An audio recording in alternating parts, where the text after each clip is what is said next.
Alloh taolo qiyomat kunida bir bandani hisobga olib keladi mu'minda. Ustini shunday o'rab qo'yadi. Qo'liga kitobini berib qo'yadi.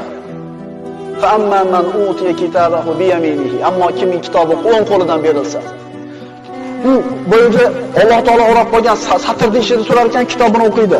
Gunohi yetarli, halok bo'lish aniq. O'qib bo'lib halok bo'lishdim deb turganida Alloh taolo dunyoda seni ayblaringni yashirganmanmi deydi. Dunyoda sharmanda qilgan emasmanmi? Endi bugun ham seni sharmanda qilmayman. Yana bir marta kitobingni o'qi deydi. Kitobini ikkinchi marta ochib qarasa, birorta xato qilmagan bo'ladi. Alloh taolo boyaga pardani ko'tarib tashlaydi. Ha, uni Qur'onni kitobiga. Odamlarning ko'zida bu odamning kitobida bitta gunoh yo'q bo'lib ko'rinadi. Ko'ringlar meni kitobim mana deydi. Inni zonantu anni mulaqin hisabiya. Chunki bir kun men hisob-kitobga bo'lishimni, hisob-kitobga ro'baro bo'lishimni bilardim. Fa huwa fi aishatin rodiya. Endi u rozi bo'ladigan hayotda.